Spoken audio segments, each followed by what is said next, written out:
What else? I'm just still stuck on the beach one. You know, you out with a babe, and it's like, you know, it's y'all. We just out. She's like, you know, I love to go to the beach one day, and you like, oh, girl, I got my stuff in the bag now. And you That's know, right. That's right. I didn't bring my bathing suit. Got one of those in here too. You know it. Hey.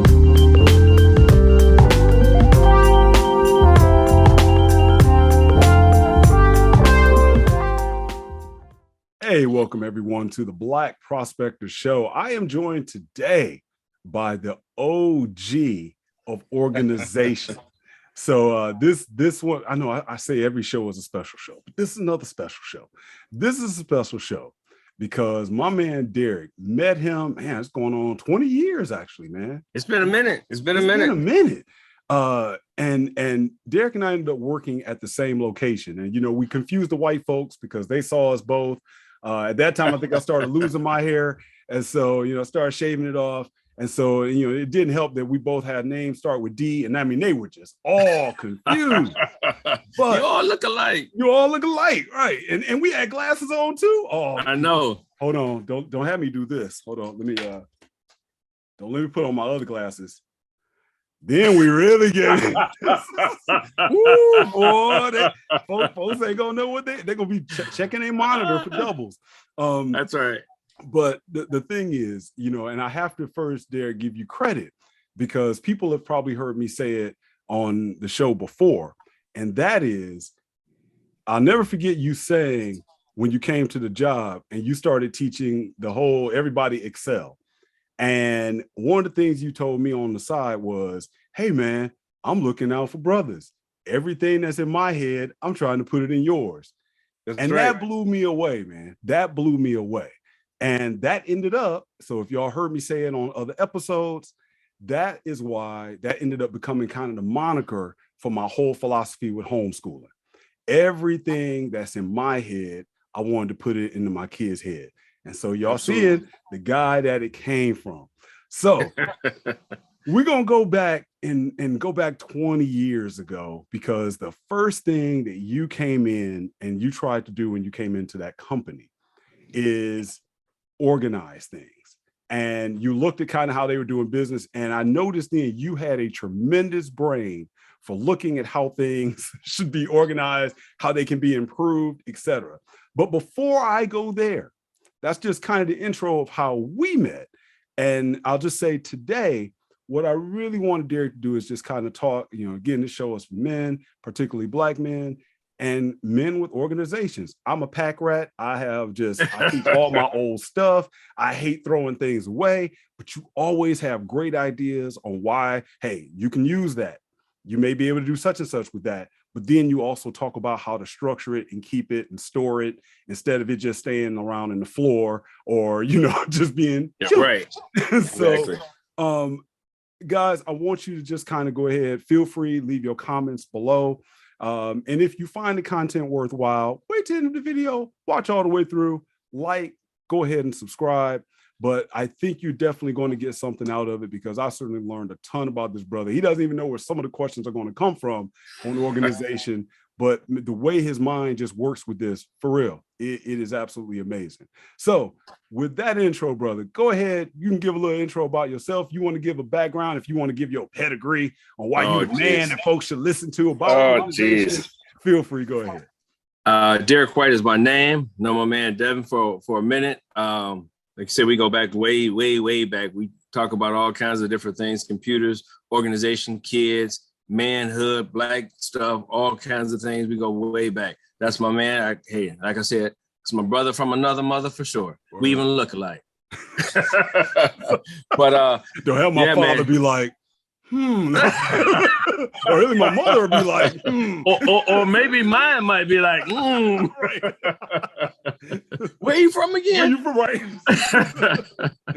No, but I've always had this philosophy about learning new things, never getting stuck in one spot. I would imagine Dev has already talked about how we have to have our background hustle doing this and doing that. So I'm always trying to learn new things. And the only way you can learn new things is getting out there doing it. And for me, I like to organize things. I have a different way of doing things. So my thought process is a little different than most. So I look at things and I look at the massive detail. I always say I'm a detail-oriented person. I look at the small things because a lot of the small things build up to the large things. So the small things out of place means that ultimately they can lead to a worse catastrophe. So when you handle the small things and the details,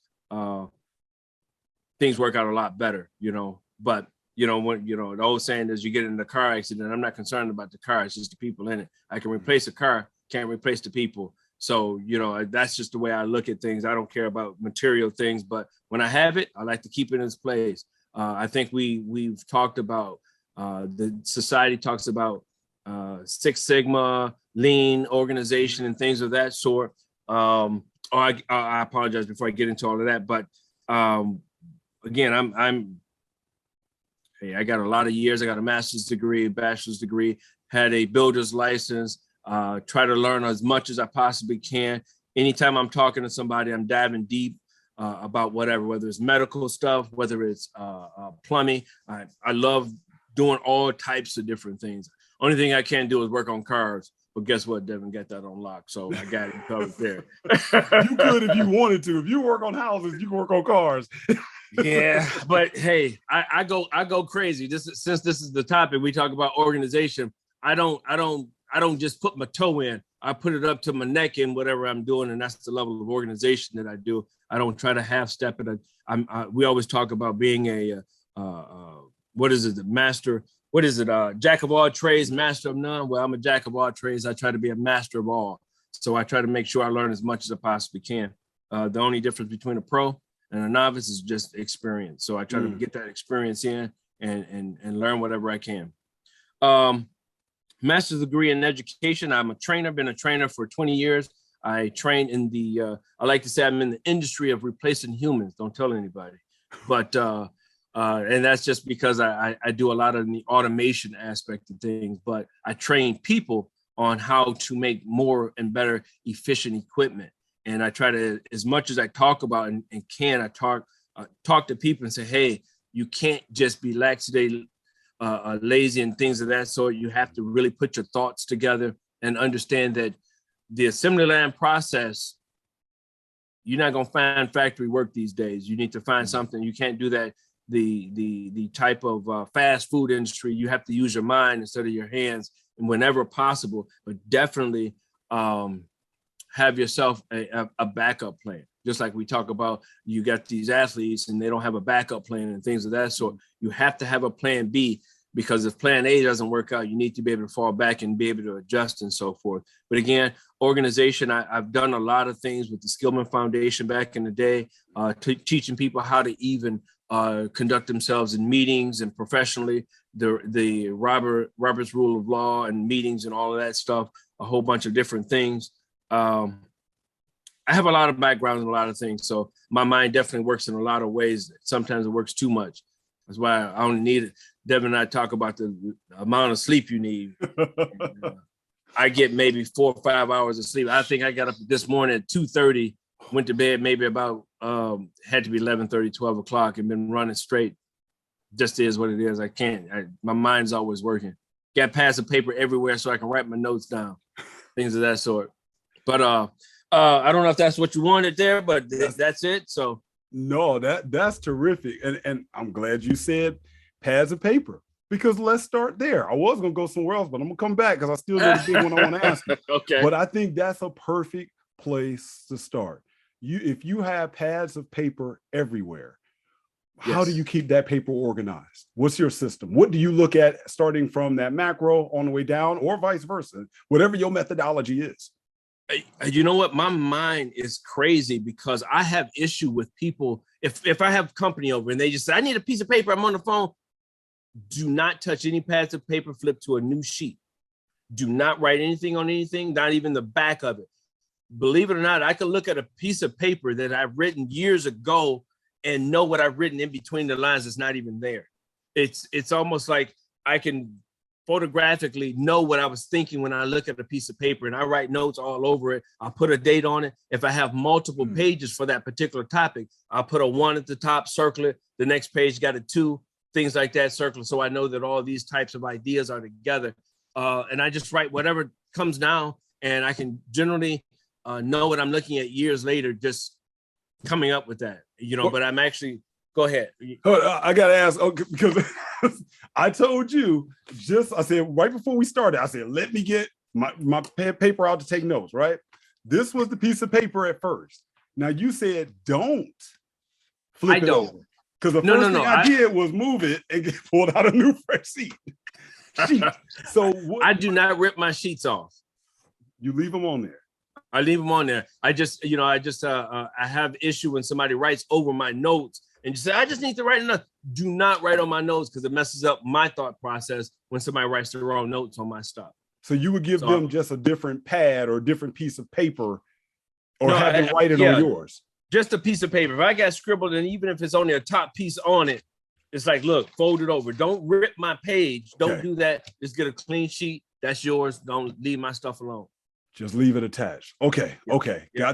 Got that. So then, now let me give a shout out to my man, Shannon Kason, that I watched him. He did one of his videos, I think it was on YouTube or Instagram, where he had pads and had them marked. I want to say it was about a month, about a year. It was like a journal. Mm-hmm. And I don't know what his system is. I'm going to have to go ahead and ping him and find out. Check out his stuff, Homemade Stories. Yup, check out Shannon, Homemade Stories. I'm going to say it again. Check out Shannon, Homemade Stories. But, when he did that, I'm a journal guy. I have pieces of paper, pads everywhere. So is that kind of maybe the best system to use?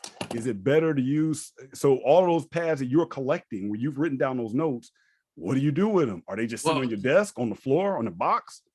It's interesting. This is what works for me. If I don't write it down, I won't remember it. But when I write it down, I don't have to remember it because I've written it down for me.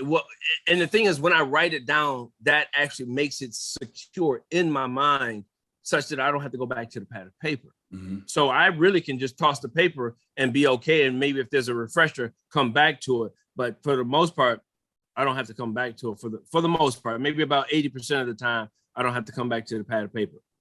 So it's interesting that we talked about clutter and pack rat. I just got pads of paper all over. I do it. I clean, toss it to the side, throw it in a box somewhere. One of the things that I'm actually going to consider doing now is looking at a tablet that you can hand scribe things on it, and then it'll translate it over to text. So, I mean, that's been out for a minute. I just haven't made use of it. So I'm thinking I'm going to go ahead and try that and see if that works for me. But I get something out of the way I write things, and I can actually pull things out of it by that way. And I'm not sure if that's going to work for me because I'm accustomed to, it's almost like a shorthand. But the shorthand is, I know when I write it this way, it means this and it means that. So I just have to see if I want to try to use that and then categorize it accordingly, colors, whatever the case is, and just structure it that way. All kinds of different things. I track my passwords, but I use the cipher. So if I write my passwords down, I have a code that I know what the code means, but I don't have a cipher. The cipher, the key is never written down. So you don't use like a password manager or nothing. It's in here. No. I use a password manager to the extent of when I'm writing it down, I'll say something plus whatever. That means whatever that is in addition, it's a tweak to it. Yeah. And again, like back to a key, just in case somebody finds it, they don't have look, you can look at it all day long. You're not gonna know what it means. Yeah. So exactly. But I mean, on occasion, you have these software that'll track your passwords. Nowadays, there's just too many passwords to try to remember. Yes. If you want to keep it, go for it. I'm good. But I do write them down, even though that's going to go ahead and track it. I always write it down or store it somewhere in one way. Not the true password, but a code. Right. That's good because I think to me, that's kind of a lost art. I know working with my kids, telling them to still take notes. There's value in taking notes. Now, I understand that that's not everybody's thing. Right. I mean, some people, when they take notes, I used to crack up in church. You would always get some pastor up there. I don't want anybody taking notes. Pay attention to me. And, half of them ego tripping. But, I understand that, yes, sometimes people, especially folks who just can't concentrate, as soon as they start taking notes, their mind wanders. But for me, I've always been the type of person like you. If I write it down, and I've heard others say this, when you write it down, similar to writing your goals down, there's something quote unquote magical about that, because it is a message that's being communicated to your brain of, remember this. Just the physical act neurologically is something going on saying, all right, let that be ingrained. That is important. You know, when you wrote it down, you know, at least why you probably wrote it down. So I'm with you. And I think now that we do everything on our phones too, people put in a notepad, things like that. Exactly. It's not the same. We're losing that art. Yes, yes, indeed. And you know, I have a different kind of hand penmanship. So, you know, and you know, one of the other traits I do or things I do is I'm a photographer as well. So I like to look at things and imagine certain things and put a lot of different thoughts to it. So put a little flair with it, whatever that is. And I'm always looking at trying to make sure it's consistent and trying to make sure that the rework is less than more. I'm not a fan of, you know, the old saying is, hey, when you should touch a piece of paper once, whenever possible, or as few times as possible. If you know, I used to work for a company that says we move fast. That was one of the philosophies. I said, how do you move fast when you have to revisit it? That's called waste. If I have to come back to it, then I'm moving too fast. Yeah. And that should not. And that was one of the suggestions. Changes said move with purpose. Don't move fast, because I can move fast all day, but if I have to circle back around, that's waste. That's waste. I'm not into waste. So I always say that I learned that I think from my cousin or something, moving furniture and stuff 30 years ago. You don't want to touch the same piece of furniture twice. And you figure a lot of times when people are moving, they'll move it, get on the truck. Yeah. Then they'll put it outside the truck. Then they'll go back and put it up. And you end up expanding time, getting tired. You want to take it. Let me put it where it's at. I'll just walk it all the way to the bedroom if I have to, but I don't want to drop it, get back on the truck and do things over and over again. So that's definitely a good exactly. And we always talk about multitasking. I mean, it's proven multitasking is just a buzzword, because it's actually very inefficient to be multitasking, because if you ever think about it, whenever you start and stop something, that's wasted time. But if I keep doing it, I don't have to start and stop several times. That's saved time. And plus our mind is not good at multitasking. If I'm working on something, don't keep doing this and this, because I promise you, you're going to mess something up. So you just stick on the task and keep going, and then move on to another one, keep going and going from there. We always try to do the best we can, but multitasking is not efficient, not at all. Good, man. Actually, I feel better even on that, because I've been doing the Pomodoro technique, especially this week. I was just in a Pomodoro mood. Went and downloaded the little was on my browser, and 25 minutes of work, 5 minutes of rest. And it is amazing at how much more I could focus and get things done, knowing, and I would tell the kids this in the past too, knowing that if you just focus, you only have to keep pushing maybe for 5 more minutes. You know, you look at the little timer, or I can stay focused. I know I'm not gonna go pee, and you know, you just stay there a little longer. Right. You get that old man bladder though. It's like, but you know, you just like, nope, I'll stay here for 5 more minutes, because you know in 5 minutes that break is coming, and even just knowing that I have a 5-minute break also keeps me from lingering a little bit longer, going 10 minutes, because it's still something like, no, you know, for your 5 minutes up, you need to get back. So thank you, bro. I feel better. See, another checklist. I did something right. All right. So you mentioned being a photographer. Now, this was the other thing, y'all. I got, again, full disclosure. I never would have gotten a love for the camera had it not been for this brother. So that was really, really what got us kicking, was when you sat up there and you was teasing me. I'll never forget. I got my first digital camera, and y'all know what the brother said to me. I show up this digital camera. I'm like, man, I got a digital camera. It was like, what, $100 digital camera. I think my wife got it after the after Thanksgiving Day sale. And you was like, oh, that's cute. And you know, you said something about it. And so yes, and now that my son has a love for photography, it all goes back to you. So again, man, your knowledge that you've spread, it's impacting generations. So I appreciate it. And I hope others again share this video as well if this resonates with you. So let me jump back, because that was one of the questions I was going to have for you. Sure. I always have a problem with my organization of photos. Okay. I have photos now. I probably, especially, well, I don't take as many now that the kids are older, but if we go back, and I'm looking at old photos even right now, I have probably tens of thousands of photos. Some are organized by date, some are organized by location. And I know I've talked to people over the years that they even have them all on their phone and never take them off.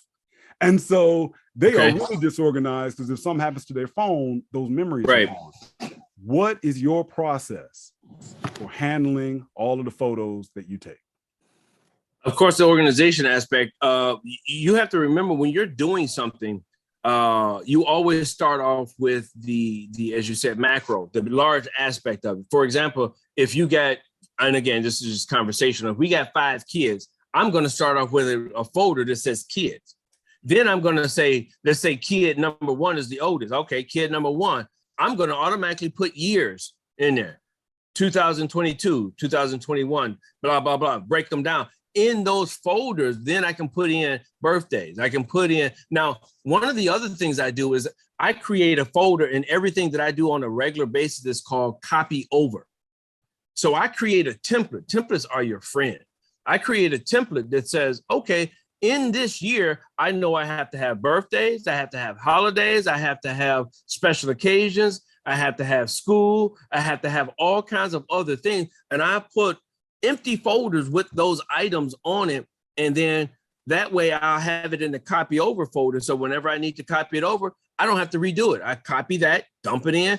Everything I need is right there. I never have to redo the folders. I believe in organization should be convenient. It definitely needs to be convenient, but it's a living thing. And one of the things that I try to emphasize when I talk to other people about their level of organization, my organization may not work for you, but you have to be able to take something I'm saying, for example, and apply it to yourself and realize that it's a matter of being efficient and making sure that it's to reduce time and effort whenever possible. So I can teach you one way or another, but if you don't maintain it, it's not going to go anywhere. You know, somebody says, well, I went ahead and organized, you know, you have these organizers that come into somebody's house and organize their place. All you're doing is putting things in a nice place. Guess what? When you leave, come back in 2 years and see what their house looks like. They have to get in a habit of doing it. But when you get organized, you'll find that your mind also starts categorizing. I'm a compartmentalizing individual. Everything just put them in a category. So when it comes to the photography, one of the things that's really easy is just making sure I start with the level of consistency and what is my end result. I have a lot of philosophies, but one of the things I try to do is everything has a beginning, a middle, and an end.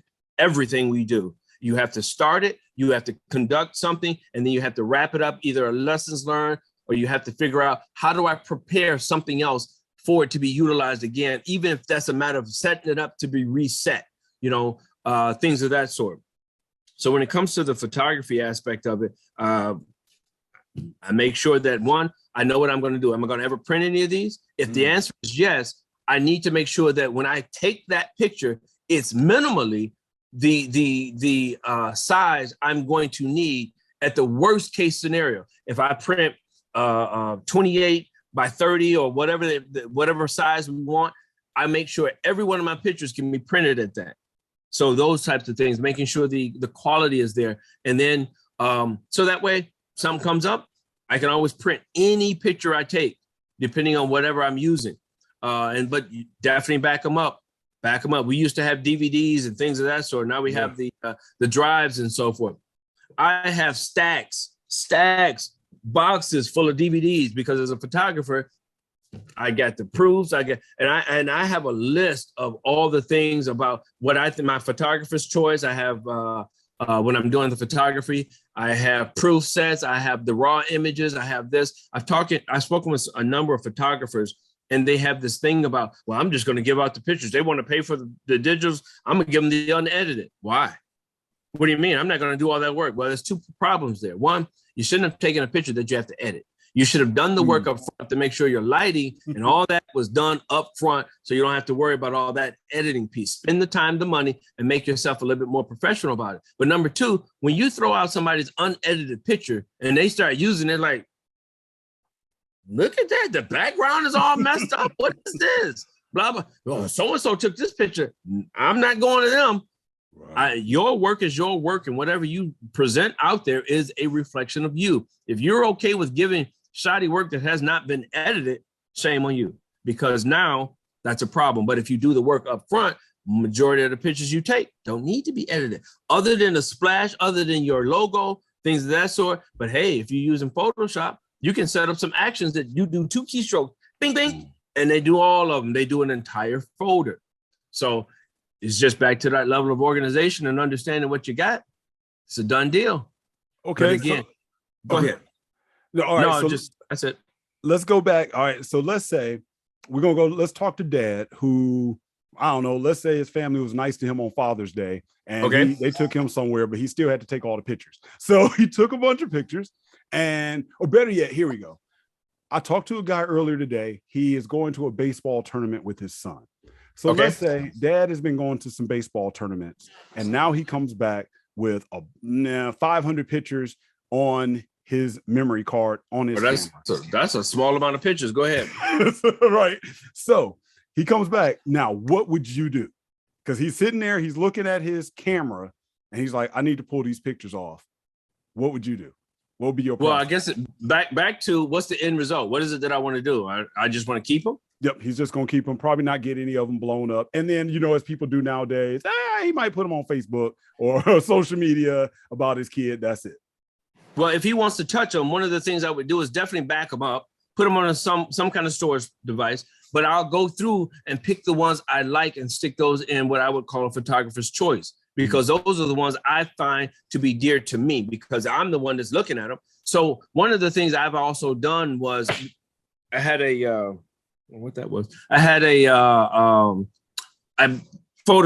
did photography in my place. And so I had a gallery, but I had pictures up to show that how they look, but I also had digital frames.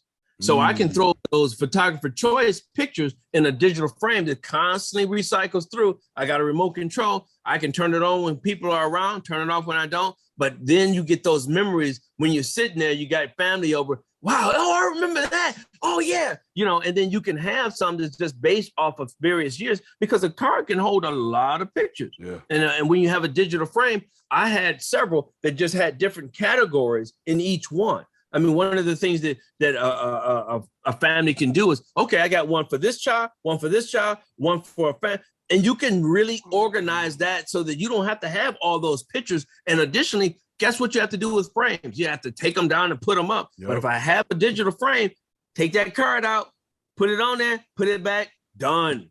I'm all set with it. I don't have to worry about those things. And then the memories are constantly there, and you have a lot of family gatherings. You just pop that card in. You've already backed it up. Oh, yeah. When did you guys go there? And sometimes you can get it to do things like shuffle or be consistent, go in order. Lots of options. Lots of options. That. So, okay. So he backs them up, put them in his photographer's choice. So what would the other category be? Because I imagine he's making a folder. It'll be first of all, now I do make copies. When I take a picture of something, those are what I call the raw, not the raw file format, but the raw one. I've taken them, boom, done. And then I'll pull out the ones that I want to call proof. Those are my proof sets. Oh, that means I'm going to do something with them. Okay, I pull out all those. The other one goes into an unused folder. Okay, so those are there. So, and then I look at the proof sets, and then in the proof sets, I go ahead and pick out, those are all the good ones. Oh, one guy had an eye closed. Oh, don't even want to deal with that one. Let me find one, because I take multiple pictures when I'm taking them. Every picture, I take at least 3 shots, because somebody notoriously is going to have an eye closed. Or photobomb or something, right? Now, here's the catch. Now, I sit here and will tell you that I try my darndest not to Photoshop. But if I take 3 pictures, I can promise you in 3 pictures, the left and right eye will be open. If I have to set one picture up and put the eye back on another one, I'll do those types of things. You know what I mean? Yeah. So, but again, that's back to if you get into that. But for me, I put it in a proof sheet. I put in a second choice, because I'll go through. If I did a wedding, I probably can take literally. Man, I think I've gotten as many as 3,000 or 4,000 pictures. Yeah. So I can do a lot of pictures, and I just go through, parse through them, say, okay, don't want, unused, go through them, and then I make a smaller sheet or set of them and go from there. And then I start tweaking them up because people want them to be, black and white. They want them to be sepia. They want to do other things. You pay for it, I'll do it, whatever, and go from there. So I like that idea. So once Dad has his proof, unused, photography's choice, then at what point should he then, where would you add the event in there? Would that the event is the main topic? All right, so that's gonna be up there. All right, so even before after backup, before we even get there, your event main topic, and then back that up. Right. Remember, you got the kid's name.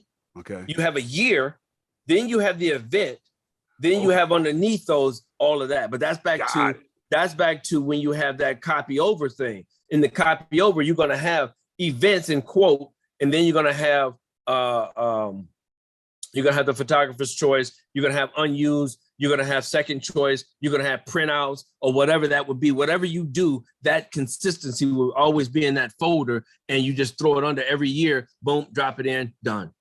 All right. Now I know how folks are. What about people who aren't like us, shooting with a DSLR? Their main camera is this phone. So what would you, do you have any organizational keys for phones?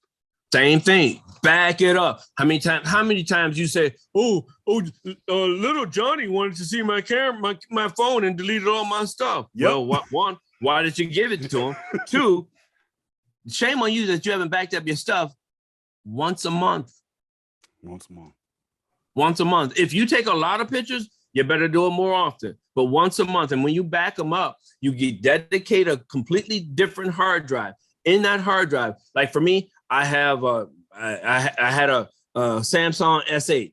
I had an iPhone. I had a Pixel. So in that, the main category would be that phone, iPhone, 14, 13, 12, whatever it is. That's the one. And then underneath there, I have a date, another date, and it'll be a 6-digit date, right? So I'll put that date in there, and then I'm categorizing, because that automatically tells me when I go back, and let's say whatever the day is, I always put the date on there to be yesterday, not today. All right. Even though I may have today's stuff in it, I put yesterday because yesterday is a lock. I don't add anything to yesterday because it's done. Today, it's midday. I can still add to that folder. So I know when I come back to it, let's say 2 weeks, a month, or whatever the case is, I'm looking at, let's just say for the sake of discussion, I'm not going to try to date it, but let's say today is the 17th. I put the 16th on there. That way I know when I come back, let's say the next month on the 10th, I know I need to come back to the 16th because I captured the date that's on that folder and be inclusive of that same folder's date. Again, instead of it being the 10th of that day, I put the 9th. So I cover the 16th to the 9th. You always have an overlap. It's like when you're doing a screenshot of something, you never go, let's say you got 10 pages. You have 50 lines here of a screenshot. Okay, I got 50. Your next one never starts at 51.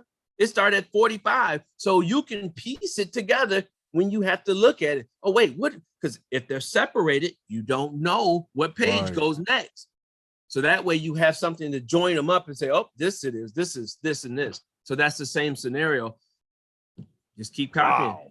That's good because, you end up being like, oh, it's not that date, which now causes you to go back another folder, and you're taking that step out of there. And correct, because it's notorious that you're going to miss. Oh, man, I just got off the computer and backed it up. I took all these pictures. Now I got to run back. No, you don't. Your system automatically does it for you because I use a date that was already past midnight. I'm good. So I will have duplicates. I'm okay with duplicates. Yeah. I'm afraid of the ones I miss, not the ones I duplicate. You know what I'm saying? It's better to have more information than not enough. That's right. So I duplicated. It's fine. Because guess what? What's the process of duplicating? Copy, paste, done. Done deal. That's it.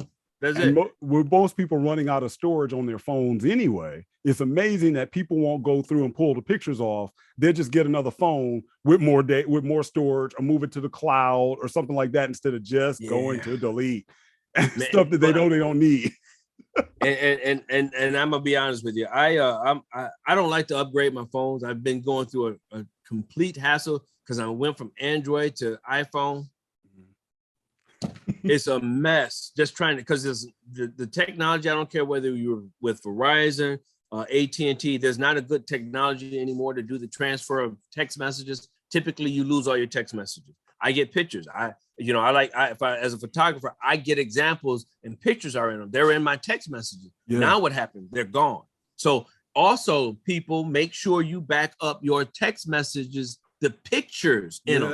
Download them. And your phone automatically creates a folder for them. Download them. But the catch is you need to know where they came from. They don't put tags on them of who sent them. So that's up to you to reorganize those types of scenarios. Like, Sam sent me these. Oh, Jay sent me this. Oh, Dev sent me this, but you don't know who that would be, So one of the things I do is also when I'm downloading it, I make sure I take a screenshot of the person's contact before I download it, and stick that contact as a post-it. Boom, that's theirs. That's theirs. That's theirs. I mean, you got a cell phone, might as well go ahead and do all kinds of good stuff with that. But back it up. Now they're forcing you to use cards. I mean, they're forcing you to use the cloud these days, and now no longer phones have the ability to have cards, memory cards. So that's a messed up situation. So that means now you really have to depend on sticking your stuff on a laptop or something to that effect. So that's the other thing with that one. So get into a habit of backing it up, because I don't know how many times I've heard certain people saying, man, I let my kid, who was a little for 8, 9 years old, deleted all my files. I like to kill them. Well, that's your fault. One, we have enough old phones. Guess what? They all work on Wi-Fi. Yeah. You can't text message, but you can still have Wi-Fi. You can still reach the internet with old phones. Give the kid an old phone. You can still download stuff. Just it's a matter of working smarter, not harder. Be ticked off if I lost 2 years worth of photos. And I think that's the other part what people will do is, let's go back to that proverbial dad again. He's out at the baseball game or whatever, and all of a sudden he gets ready to use his phone, take that picture, and it's like out of storage or out of a phone full. And so immediately he just go in there and delete whatever he can. Maybe he wants to, maybe he doesn't want to delete that, but it doesn't matter because he's trying to capture this particular moment, all because the photos were never organized, cleaned up, etc. in the first place. And make sure you make folders on your cell phone, because you can do that. I'm trying to get over to iPhone, but they have iTunes. So I would imagine just like anything else, you can do that. Now, here's the catch. The clouds do not stick them in folders. They just, from my understanding, you took them in the cloud. What about the folder? The pictures in the cloud. You got to reorganize. I had on my last phone maybe easily 20,000 pictures, and they were categorized. So I'm not trying to go back to that. I'm like, no, not this one. So you organize it, but here's the catch to your point. If I had it organized and we don't delete them, memory full. I know I can delete 2 years ago. Yeah. Why? Because I got it backed up. You got it backed up. Yep. All right. Now, before we move on, because I know I got to get to the other meat of your organization's on success. How long does it take you? And for right now, let's just focus on the photo side. Okay. How long does it take you to organize? How much time do you allot to organize photos, whether it's after a photo shoot, whether it's, just on your phone? How much time do you spend doing this? Well, it's if I know I'm going to do a photo shoot, I've already set up the phone, the structure before I've even taken a picture. It's already done. So when I come in, all I do is take that entire card, drop it in, and I just drop it immediately into the unused section. Okay, if I'm going to go ahead and work on it, then whatever number of pictures I have, and I'm going to be honest, because I know how many pictures I take and how I am, I don't spend that much time to see if this is the good one versus that one. Looks good. Nope. Good. Nope. And I write on my piece of paper the last 2 digits of the picture. Why? Because it's sequential. Yeah. So when I get to the next one, I put the 3 digits. write them down. Then I come back and that's my sheet that I simply say, click, click, click, click, click, drag over, proof, done. That way I'm also looking at it. And then if I'm looking through it and it says, okay, let's just say I got 76. I wrote it down. Good. 78 is better. I toss out 76 and write an 8 in it. I've just swapped it out and I don't have to keep doing, because when you're looking at a picture and you're doing all this immediately as you go, pictures are in succession. You may have already duplicated that. That way I can eliminate that type of situation.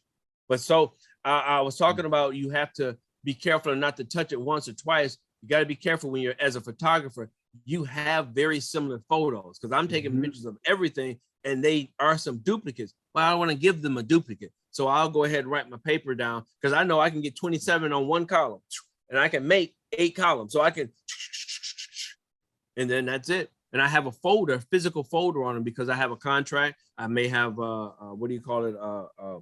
They sign over and let a release form. Yeah. And then sometimes I may even put in that sheet of paper just so I know what pictures I said was supposed to be it. And every now and then I'll go through and check it to make sure I didn't miss one. But because they're in order, I changed them from the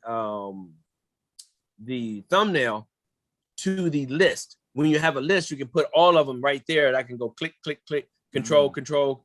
You know, when you do the control, you can do them individually as opposed to shift, and then highlight them all, drag them at one time.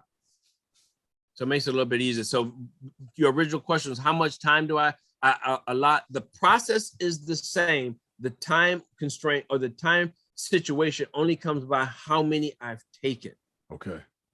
So I try to make sure that I don't spend that much time, because I'm not one for going in and tweaking this and tweaking that. Now here's the other thing. Once I have them done, as I said before, I had an action created to put my logo on it, and it automatically put the year along with my company name at the bottom.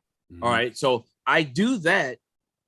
After I go through that first set, boom, run those set through, boom. But I create a separate file. So my originals are already there, but I created a second one with all that logo. So push come to shove, I'm already done.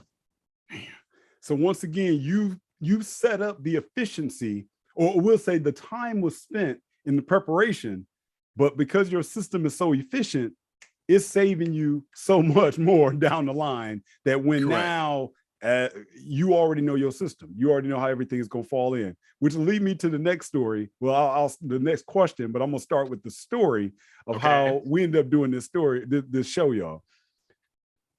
I think when we were talking the other day, I was saying something about, I have mixed nuts every day. I measure them out at pretty much an ounce. And I think you said something about, pre-measuring and put them in the baggies. It was like, yeah, how come I don't do that? So then the rest of the time while we on the phone, and because every single day I am measuring 1 ounce of trail mix, 1 ounce of mixed nuts, maybe 1 ounce of, matter of fact, if y'all go check on my Instagram, you'll see that when I took a recent trip, I did a whole prep where I put in small baggies, and I just did that before my trip, and it made everything a lot more convenient. I didn't have to take my food scale with me. And I think that was when you said, well, do you do that all the time? And it was like, how come I don't? And so it has helped. Just even while we were on the phone talking at the time, I'm just up there. Blah, blah, blah. So let's just hypothetically say it took me, we'll just say a half hour to do that all week long, which actually just before we jumped on, I went right into the little container that I put that 1 ounce baggie in, grabbed it out, done deal. So easy. It really was. And it was a slap in my face, like, why didn't I just do this before? So that leads me to, this is when I knew you had a problem. I mean, I knew you were good with organization, but right where you're at now, when you told me all that you have done in your garage, I was blown away. And I think you said it best. It's like you've turned your garage into a hardware store. Yep. And basically, I never thought about that, because if we think about how a store is laid out, it has to be organized. It has to be labeled, because none of us go, I don't care what store we go into, we aren't looking around trying to figure out where we're going to find stuff. They have to make sure it's convenient and it's a repeatable process, so even the employees know where things go. and you've done that in your garage. So let's transition out of the photos and move into your most prized possession. As I look behind you right now, I see containers. And thank you. I went and bought some containers from Walmart yesterday. I got some labels. How did you start? We'll just go, every man understands, especially a man with a garage, a basement, a so-called man cave. And if you're really the man in your crib, you don't have a man cave. You pay the cost to be the boss. That's your house. Every room is your cave. So there you go. But how did you tackle, what was your thought process in organizing everything in your garage? Well, it's a matter of, I'm into construction as well. So the first thing is, well, what are you working on? Is it electrical? Is it carpentry? Is it plumbing? Is it painting? Is it woodworking? Is it something else? Just regular maintenance and things of that sort. So first of all, everything is broken out into a type of what task are you trying to do? So once that task is just no different than a store, you're going to have your hardware, you're going to have your clothing, you're going to have your pharmacy. All those things are separated. All right. So what I've done is I try to categorize that. All right, let's think about this. What is let me put it to you this way. What is the worst spot that when you have to move, if you have to move, what's the worst place you hate that you have to move in a house or whatever? Where's the worst spot that you have to move? I'm thinking, if I go back to the times I moved, usually it was the basement. The basement, why? Because that's where everything that I didn't really know whether I needed it or not, it was just stuff just cluttered down there. And so I wasted time because I can make the decision of the stuff that I live with every day. Yep. Right. But the basement usually doesn't get tackled until it's moving time. And then I'm wondering, do I even need to take this? I do. And it's also waste time. And that was always the worst part for me. Now, because I've moved a few times and I always laid all my tools and everything just out on a shelf, right on the shelf. And I just had to scoop them all up. Well, I put them in totes now, like this, because I take the tote, move whenever I want to. Done. It doesn't matter. If I want to move this shelf behind me and reorganize it, I don't have to reorganize all the tools. I just move the totes. That's it. It's that easy. It's a done deal. Now it comes back to reorganization is quick, a lot quicker. I have to move quick. I have to go do somebody else's project at their own spot. I can grab the tote and go with me.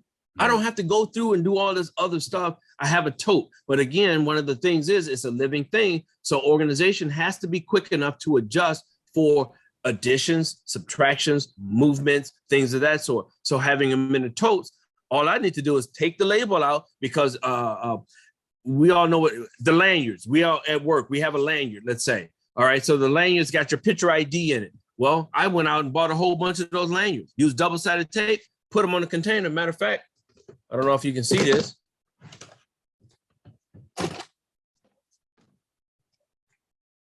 Yeah, I don't know if you can see that. There's a card here. You can't even see it. Right. All right. You open it up. You slide a printable card on it. Let me slide back here and grab a small one. Y'all getting show and tell on the Black Prospector Show today. See, I told y'all it was gonna be a good one. And here, wow, I got this. This is printable. I got the green color because, whatever. I like to keep it consistent. Actually, I got Ego and Ryobi, so those are green. So I just want to keep with it. But here, you had your companies even have their own. Green is a specific company. Yes. Yeah. Back to my thought process, the way I remember things. I'm bad with names, so I use other ways. The old saying is, if you're blind, you use other senses. Well, my eyesight's not the best, so I ain't got time to read everything. So I go by colors. Messed me up in the grocery store once because Pepsi and Bud Light got the same color blue. Yeah. Anyway, I wanted the Pepsi, not the Bud Light.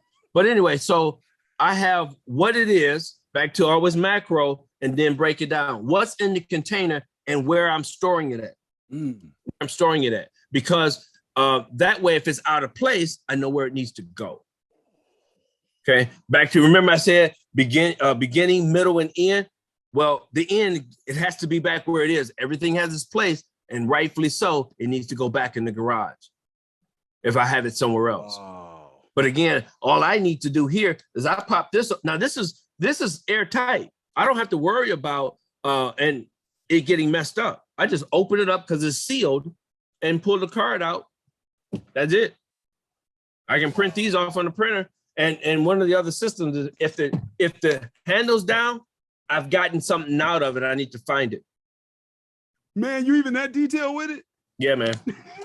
Yeah, man. Yeah, man. See? I have now here's one here. I don't know if you can see this. I had to mess with a boat. This is all for boats, stainless steel, but I had to go through and go different ones, so I had to create one specifically for that. So that's, but this one also is, so it's just one of those types of deals. Wow. But again, it's just got to create labels. It makes it a lot easier. Anybody come in like, really? You got labels on everything? Yep, I do. I do. So, okay, I picked up some of those containers yesterday. Yep. Generally, we don't want to get too much of a plug, but we'll give a little plug to some stores. Where do you get most of your containers and stuff from? Where do you get some of your cheapest prices? It ain't. This is where the catch comes in. Okay. It's not about the cheapest price. It's about the functionality. Sometimes you get what you pay for. All right. Okay. Okay. Because if the top doesn't go well, that's a situation. Okay. Now, I have to admit though. That being said, I love Menards. Why? They have that 11% deal, 11% rebate. And now I'm gonna get back to I'm anal about organization. They have 11% rebate. They got the cards. Guess what? They accept labels on those cards. I got labels already printed out for me to just slap a label on it. You put a label on it, address it accordingly, put a stamp on it, and put the receipt in. I already got them made up. All I need to do is just put the receipt in it, mail it off. That's old school. That is old school. Yeah, because you can't get online with it. So that's the only way they receive them. And they're pretty good about getting them back. Boy, I got one in my pocket. Because when I did this whole thing, I got everything from there. Man, they give you some good receipts back. Because now, here's the catch with even Menards.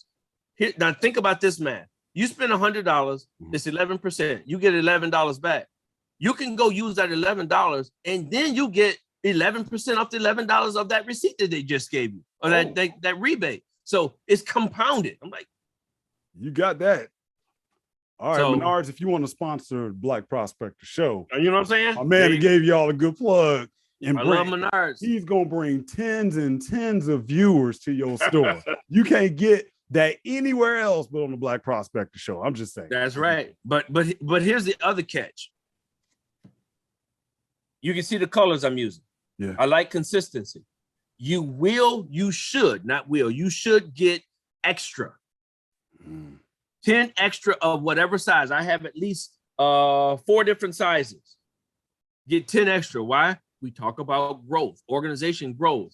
These are all extras that I'm working with. I've already got the labels for them. If I have to change one, I slip a card in it because the cards are exactly the same. I print them out. All I do is change the name, type it out, boom, boom, boom, done. But get about 10, 5 minimally, 10 if you want to be good at it. That gets a little pricey, and the reason for that is they don't make those in 2 years. They won't make those 2 years from now. Now you maintain your consistency, and they stack. We talk about, as you can see, they're stacked. If I got a different one, it wouldn't stack as easy. Would no longer be convenient. Oh, keep talking. Let me show you the rookie mistake that I made just yesterday. Yeah, so it's just a matter of making sure that organization, you have to remember the end, like Stephen Covey, remember the end in mind when you're doing something. What is it that my end goal is? I want to be organized. I want to make sure that these things are stackable. They can be reused and so forth, and just keep a system that works. Very, very important. So it works for me. And when it doesn't, I change something else. One of the other things I have for tools is I have, well, show me what you got. I'll jump into this one after you show me that. Well, at first, when I was getting on my little organizational kick, I went and bought one of these. Now, these are just little plastic things that came in there, but the main thing was this clear plastic container. It worked fine for all of my vitamins, supplements, holding those things in the cabinet. That I did like about it. So I'll say for my supplements, it seemed to work pretty good, but I really can't use it for anything outside of that. But then yesterday, I ended up picking up these little cubbies. Now, first of all, I went cheap because I didn't get ones with lids on. I can see through lids or see through them. And see through, and this one, and then I didn't get color coordinated because I like colors. I write in a different color every day. Those people that know me know that I write. See, I'm like you in that regard. I have my colors for things, but they mean something, don't they? They didn't. They mean something when I write it down. But here's the color. Key. I didn't think that way when I was buying these. I didn't buy it saying what goes into the black cubby is XY and what goes into here is AB. I didn't think about it. I was like, I just like different colors. And I just got them and with no lids. I see that was a mistake. And then I spent money splurging getting the big one, but I just got it just to throw papers and stuff in there. But I didn't have a reason why I was buying. Always got to have a reason. Now, here's the catch. That's about the biggest you can get with size with paper because it gets heavy. Yes. Yes. And when you're trying to store it, you can't store it up top because you can't lift it up and down. Mm-hmm. So you have to be careful with those types of things too. So this with a lid, I can put it anywhere. I don't have to worry about something getting in. I don't have to worry about bugs and insects getting in if it's in the garage or the basement. Yeah. Little critters coming up and getting nests. On the outside, who cares? Inside is what I want to protect. I got a lid. Now, there are some that you can get airtight. You talk about vitamins. Depending on how you want to store them, you can get the one with the airtight lid so that you don't get all the kinds of things. Depends on the situation. I have a boat. I do things that's waterproof on the boat, things like that. So it's just a matter of understanding what that process would be, where you're trying to do it at, and so forth. Man. So you cannot just say, okay. No, you have to think it through. The end has to be in mind when you begin. You just don't go haphazard because that's not organization. Now, guess what Devin's got to do? He's got to go buy some more stuff, and he's not even going to use those 3 that he just showed us. Yep. Hold on. You just said something else I got to grab onto. See, y'all, what y'all also don't know is eventually Derrick is going to be on the program. We're going to talk about marriage and relationships. Oh, he just gave you a good segue because he just dropped a phrase that needs to be on the t-shirt. You always got to think about the end before you begin. Dude, that's a big one. That's how to play him.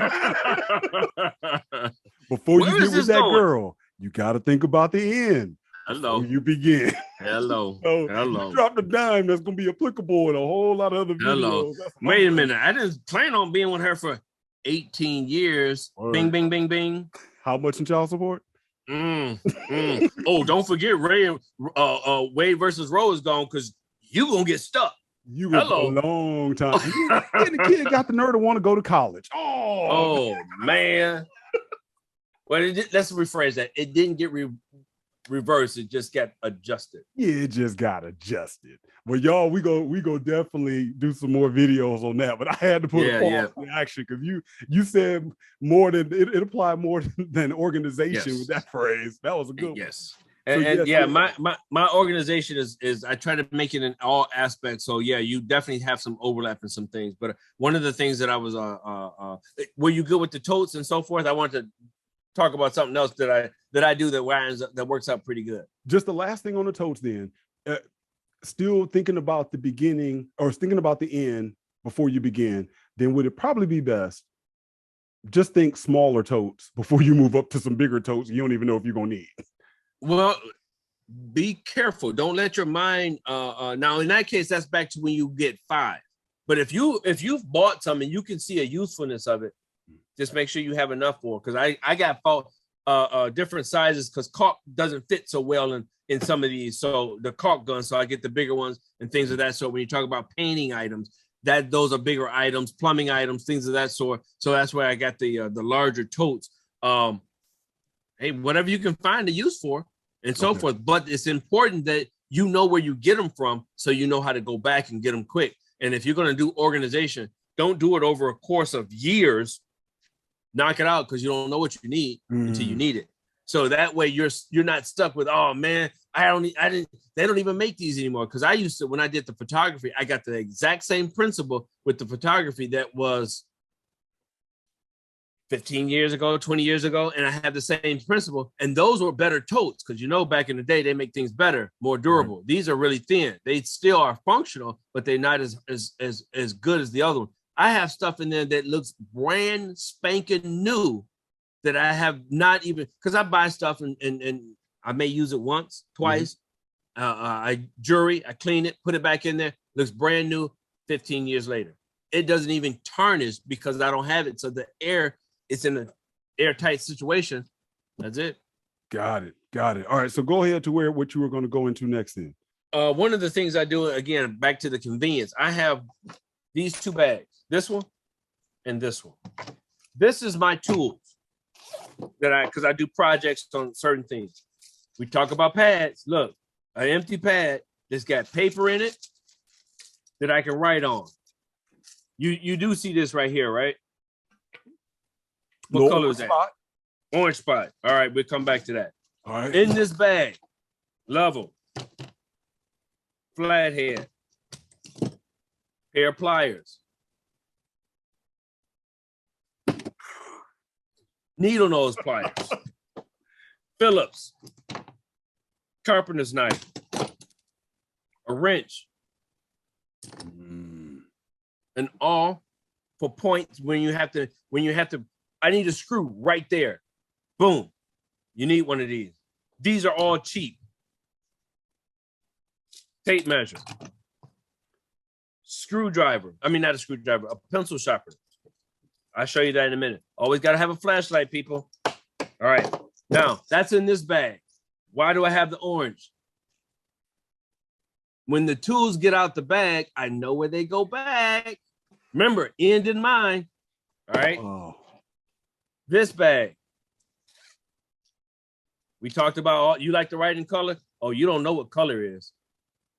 Oh, man, that's my dream right there. Blue all is my for writing Monday, utensils. Black is for Wednesday, green is for Tuesday, and red. Yep. You never know what you need to write colors on. Erasers, I have mechanical pencils and things of that sort, but I also have carpenter's pencil. And that's what that pencil sharpener is for. All right. It sharpens the pencil. I love these things. They don't go anywhere. All right. So I have about 7 sets of these. 7 sets. These things cost $2. So I can make this whole kit $15 easy. No big deal. I have one in my car. I have one in my garage. I do special projects. I have one in my electrical. I have one in other bags that I may use that I need those things and I don't need to carry these around because I may be working on more than one project at a time. Can't be looking for the bags conveniently. Yep. I need more. Wow. $10. You were talking about 10 for 10, right? Guys, this stuff is cheap, but it's back to being organized. When you need a screwdriver, you got them. When you need a special screwdriver, that's different. Okay, that's different. But so I have these types of things, and I have them in my car. My car, ooh, that's another level of organization there, and so forth. I do a whole bunch of different things as far as organization. I travel for work. I have I have several bags already packed. The only thing I need to do is put in shirts. I have one bag packed for 3 days. I got 2 bags in my car that's packed for 2 days, 3 days each. So it's a total of 6 bags of clothes, 6 sets of clothes in there. I have a suitcase that's always packed for a week. All I need to do is throw in shirts. So you need to go? Got it. I got all the toiletries, everything I would need to go. I buy separately or in addition to, and it's already in there. Now, man, dudes ain't gonna do that because their girl might be thinking they out there cheating from the windows to the wall, straight creeping. So she sees some clothes in the car, some toiletries, which now in Phoenix, I view it, man. I mean, days like now, 110, 111 degrees, those are sometimes 3 shower days where, you go outside, you come in, as soon as you go back out again, walk to the mailbox, whatever, you're getting funky. I mean, it's you have it. And so you're definitely right. Even when the season is beginning to change, because it may be warmer in the daytime, but at night, I always say, if that car gets stranded out there in the middle of the desert, that's the part right there. So and yep, need some clothes, exactly. Need something else. So I'm glad you brought this up, especially let's tie this into the car as well, because I know we have some guys that are big. I have my brother on the show. Y'all check out the podcast or the show that we were doing. My brother was talking about gun ownership and the importance of that. And my brother behind him had just his whole arsenal of weapons. And so having all of those things organized, I know he's really good at that organization. Check out that show if you want to hear that. But I know a lot of guys, they may have a lot of ammo, they may have a lot of weapons, or even on the other side, a lot of people have survivalist kits, and they may just be buying stuff, but they may not have it organized correctly. So on that note, you mentioned the car. Yeah. What are some of the things? How do you organize your ride? All right. So safety is always important to me. And I pack my car for the entire year. I could do seasonal stuff, but the seasonal stuff may be in its own individual bag. Like I said, I definitely have all clothes. I have jeans, I have shirts, I have, the undies, I have toothbrushes. I have things that we talked about, survival kits. The ideal is, because I've been married before, raised some kids. What if you get stranded in wintertime and you're in a ditch somewhere? All right. So I have the hazard lights that I have a kit that comes with 6 of them, and you can turn them and do everything else. So I can put them along the road to show that there's a hazard there. I have clothes in it for a number of days. And if I had kids, I have something in there for every one of the kids for at least 2 days. Even the dog, we had a dog, had stuff for the dog in it. All right. So I have candles. I have a lighter in it. I have even reflectors. We talked about this. I say I'm geographically challenged. We all aren't perfect. I organize. I'm geographically challenged. I can probably get lost going out my driveway. All right. So I have reflectors that I can put on a tree, or when I'm walking somewhere, if I'm on a trail that is reflective, I can flash a light and I can see where I'm going. So every 10, 15 feet, I'm putting one of these things down. I have those types of things. I have every possible electrical cord you can think of that you may need in order to charge your batteries on your cell phones and all of this stuff, along with a battery backup. I have jumper cables. I also got another set that it's about the size of a phone, and you can jump your car with it, one person. Yeah, with got it. that You too. just push a button, boom. Yep. That's a very good thing. And it also is a storage, power storage. I've had mine in my car probably 2 years, and it's still at 100%. So they are pretty freaking good. They're pretty good. I have a jack. I don't have that little dinky jack. I have a 3-ton jack. I have an SUV. I'm not Yep, a little scissor making jack. your knuckles every time. The ideal is it's supposed to. The old saying is supposed to take 7 minutes to change a tire. Timing, if you, gentlemen, ladies, I'm not gonna just say this is a man thing. Learn how to change a tire before you need to learn how to change a tire. Hello. I said it on another show myself. You nailed it. You drive and park your car every day. Get yourself one of those, they call them chalks.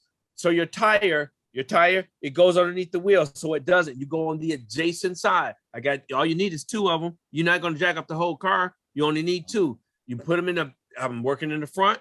On the driver's side, one goes in the back.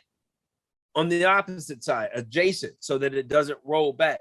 All right. I got flashlights. I have towels. I have jackets. I have coats. I have wool hats. I got gloves. I like to fish.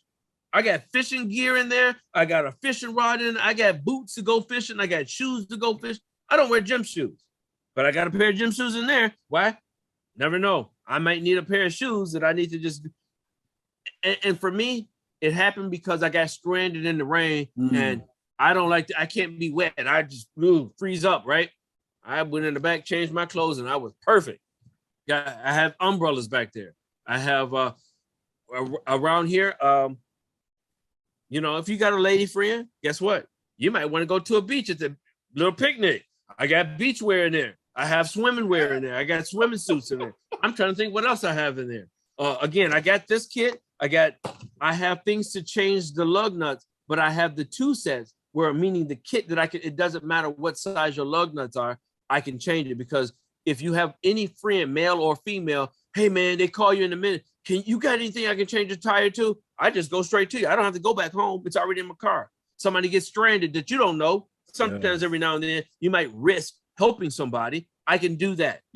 I can have that right there on the spot, change it. What else do I have? Man, I can't. What else? I'm still stuck on the beach one. You out with a babe, and it's like, it's we just out. She's like, I love to go to the beach one day. And you like, oh girl, I got my stuff in the bag now. And That's right. That's right. I didn't bring my bathing suit. Got one of those in here too. You know it. Hey, nothing like that.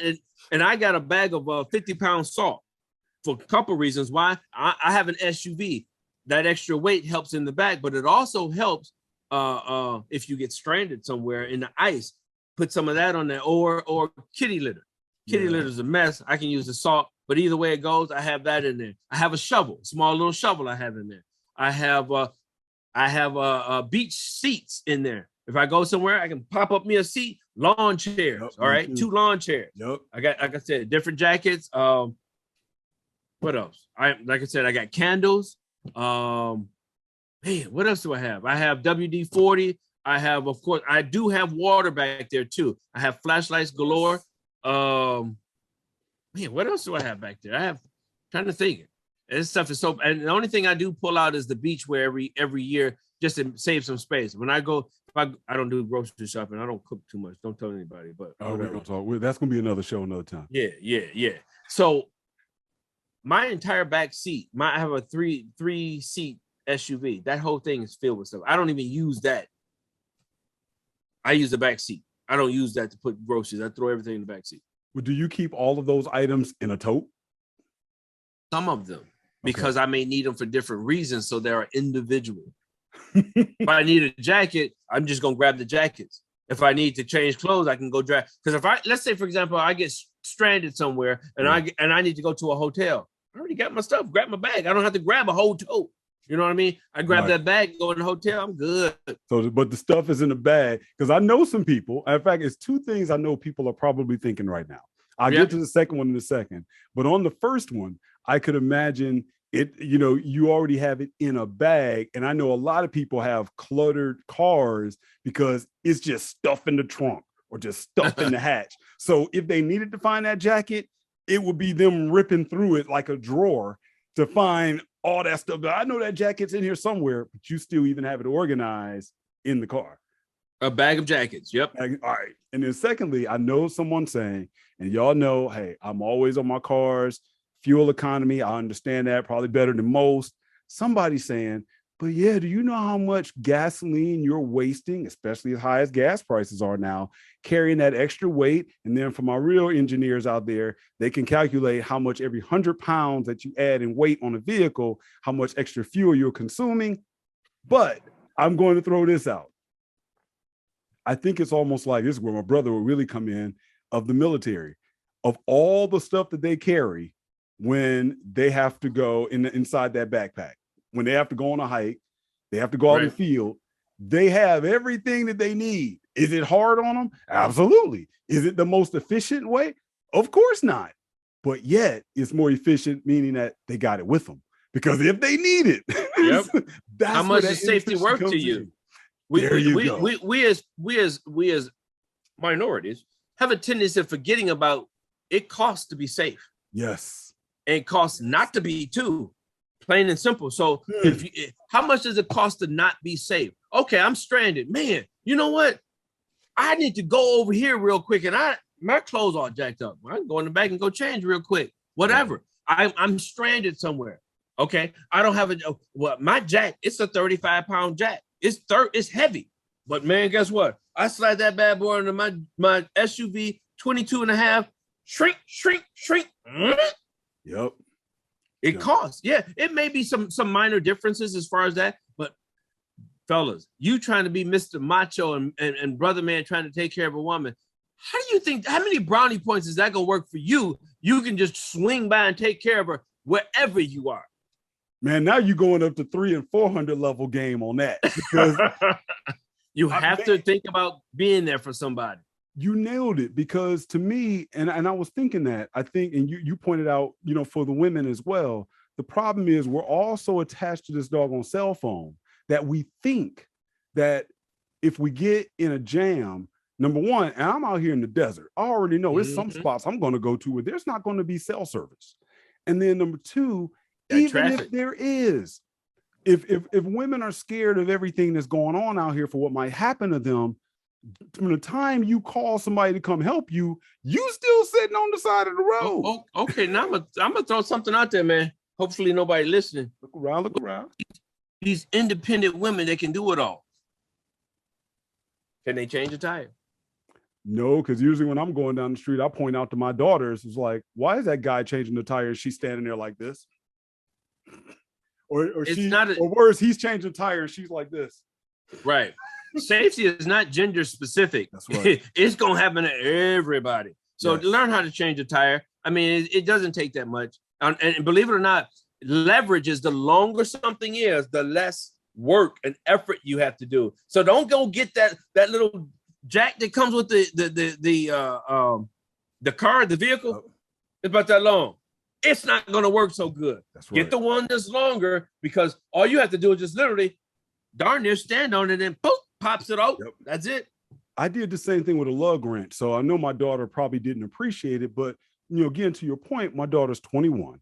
And so for her birthday, one of the things I did, I bought her car stuff because I realized she's out on the road by herself. So I got her, I swapped it around between her and my son, the portable air compressor for a flat tire.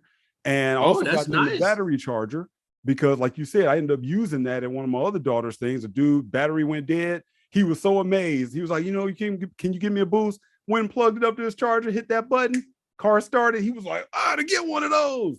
And I didn't want her out there. And I also bought them lug wrenches. And that's what made me think about it when you said that, because it's actually more like a breaker bar.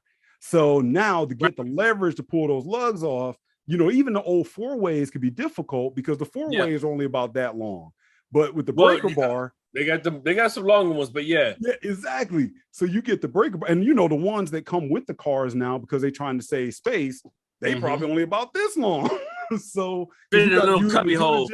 Yep. So man, that just genius ideas, man, because you're right. It's not gender specific. We're supposed to be able to do everything.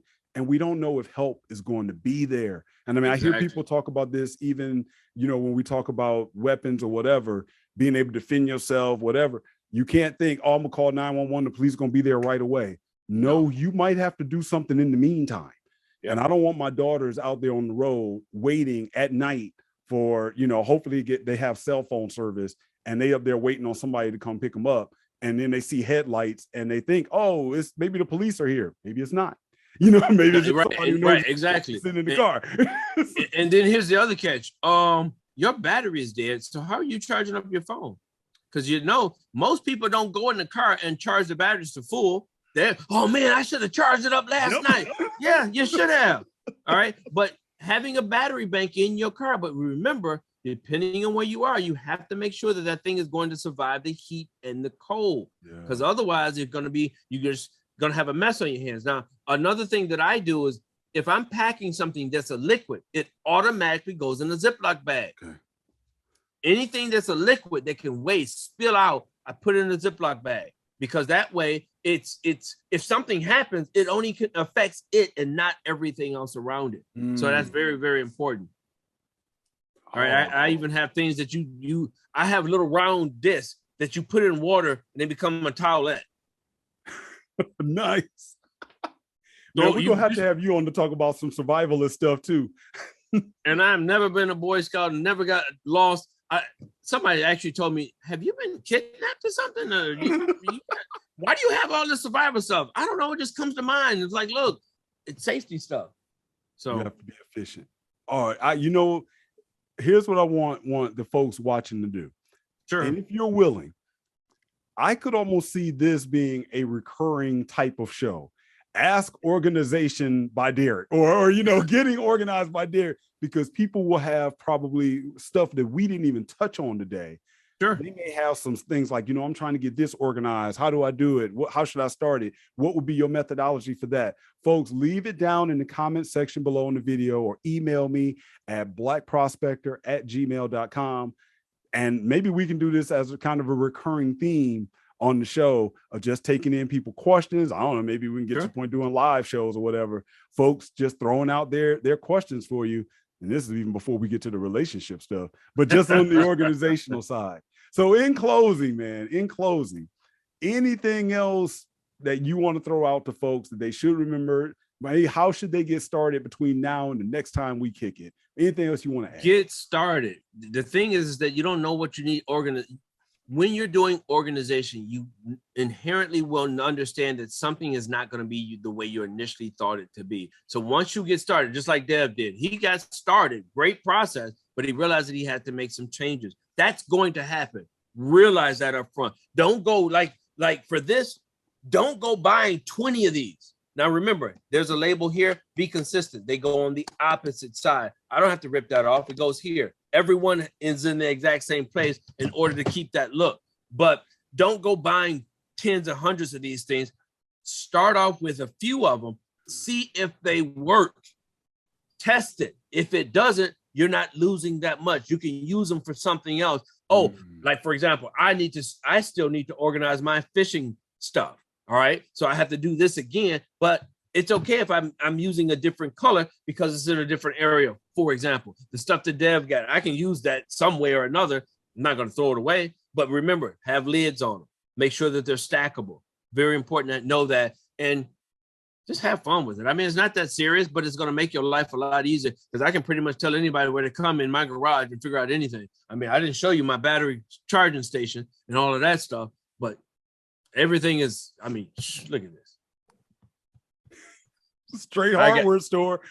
Exactly. I got all my gas up front of all kinds of different gas stuff that I need. If it blows up, guess what? It blows up the front of the house, not the back of it with the house. It blows up the garage. Keep all those types of things, for example, out of the way. But what else you need? Fire extinguishers. Safety in mind. Have those types of things. Yeah, I mean, I redid everything in this house. This garage. It's a mini barn.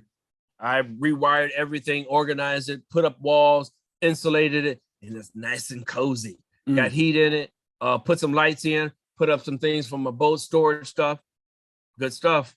Get organized. Sometimes that means you have to buy some shoving, do some different reorganization, throw some lights in. Those shop lights, they light up good and they're cheap.